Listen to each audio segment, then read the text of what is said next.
They checked in for one night of ghost hunting, and only one made it out covered in blood that wasn't hers, whispering, "She's still in the attic, sharpening it."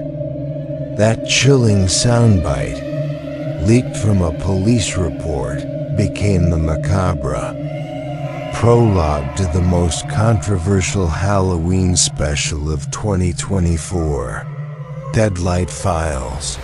A ghost hunting channel struggling to reclaim its viral fame after a recent scandal had announced the ultimate challenge: no cameras, no contact with the outside.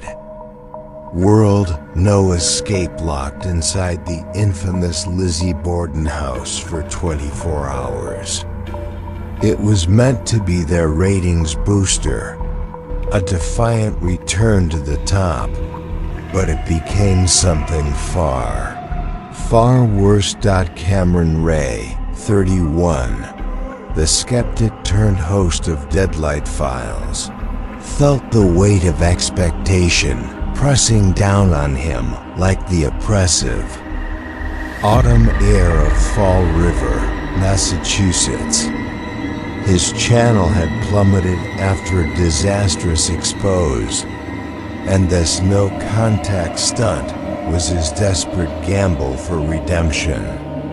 He walked through the meticulously preserved rooms, now a bed and breakfast turned paranormal trap, trying to project an air of confident bravado, but inside, a knot of unease tightened in his stomach.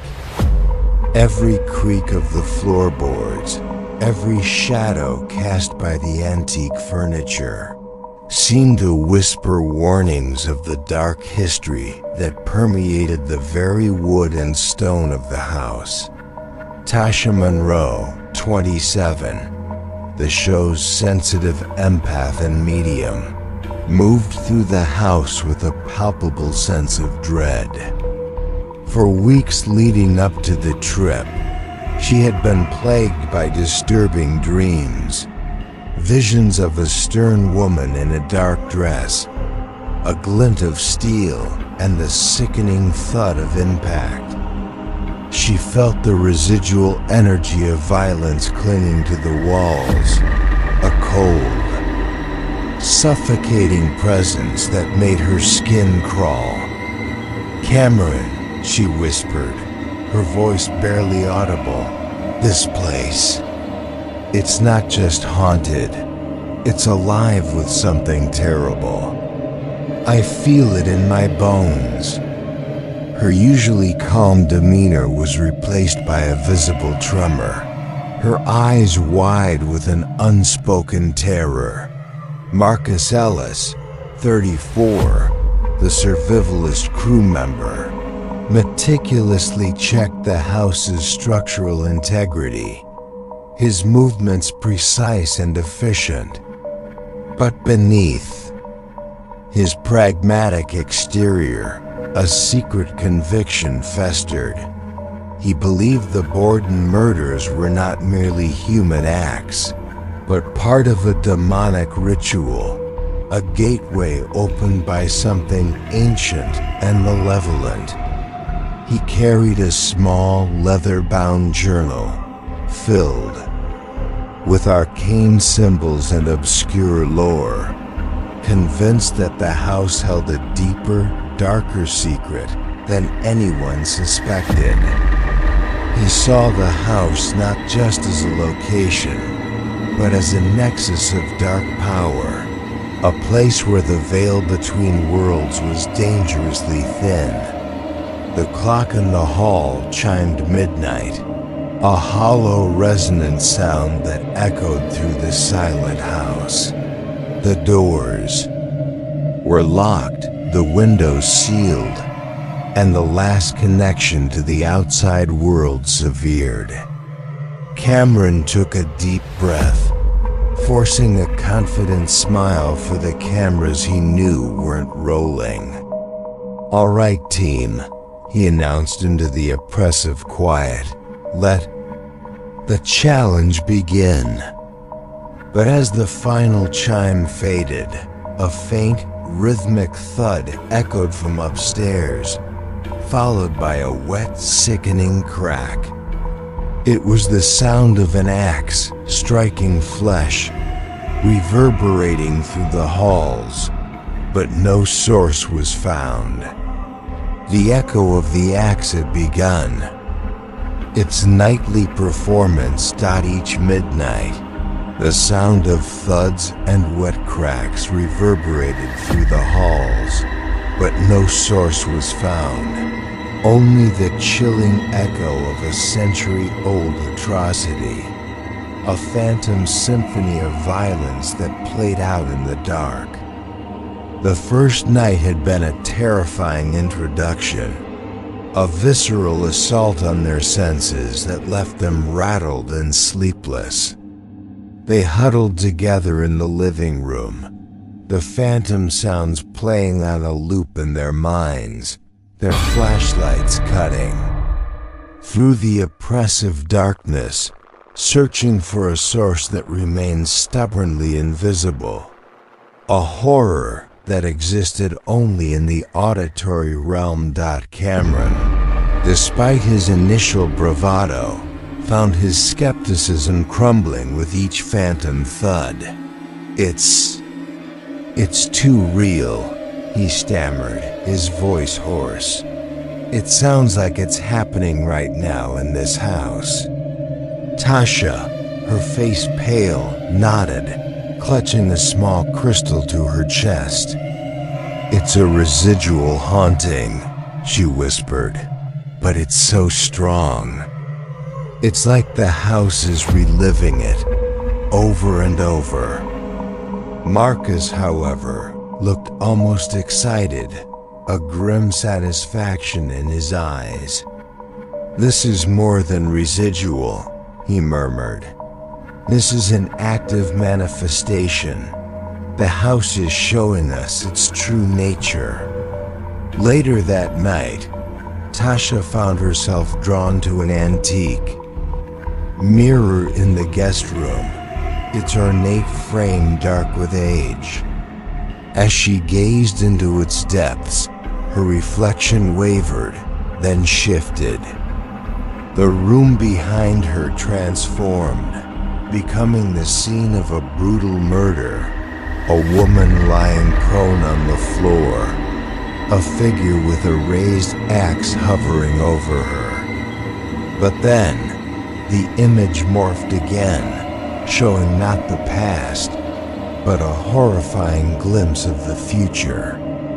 Cameron, his face contorted in agony, a bloody axe embedded in his chest.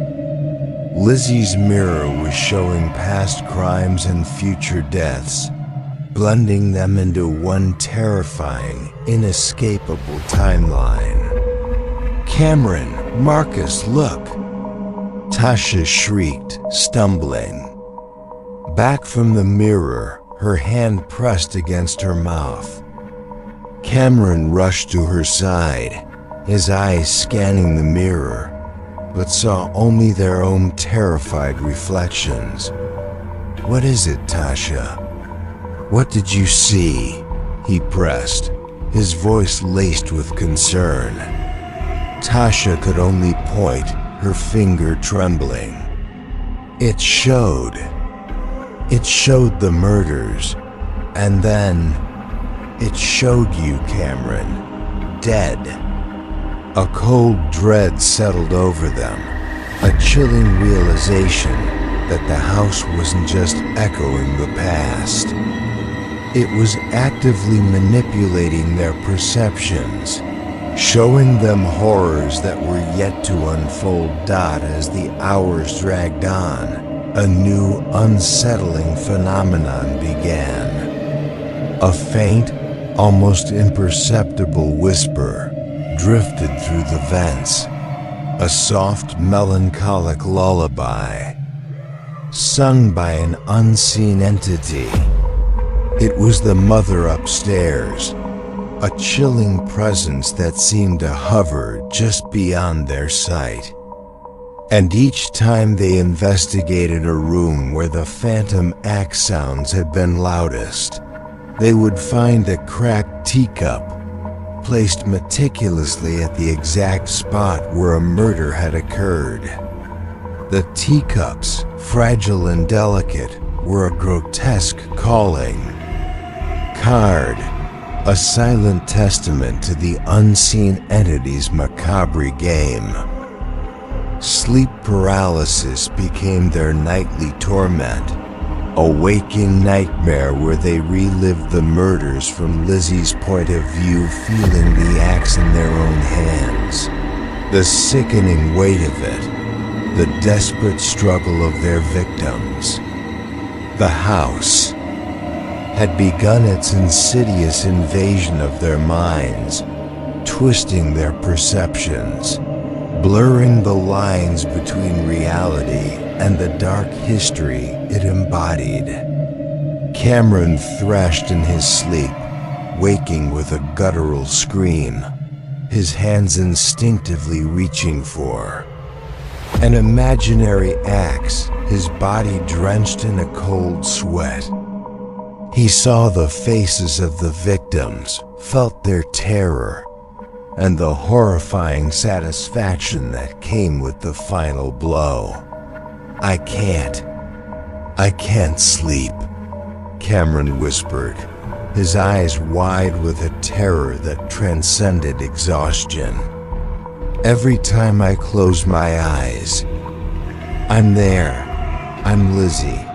I'm holding the axe." Tasha, her own face pale from sleepless nights, nodded grimly.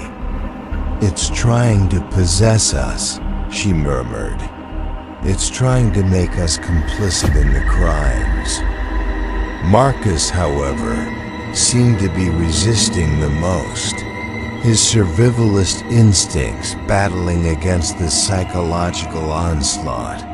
But even he couldn't hide the haunted look in his eyes. The house was breaking them down, piece by terrifying piece, turning their own minds into instruments of torture. The perception of time began to warp, stretching and contracting in disorienting ways. One second it was 2 a.m., the next it was noon, with no memory of what happened in between. They would lose hours, sometimes an entire day, only to snap back to consciousness with a jarring sense of dislocation, their equipment showing impossible. Time jumps. The house was not just playing with their minds.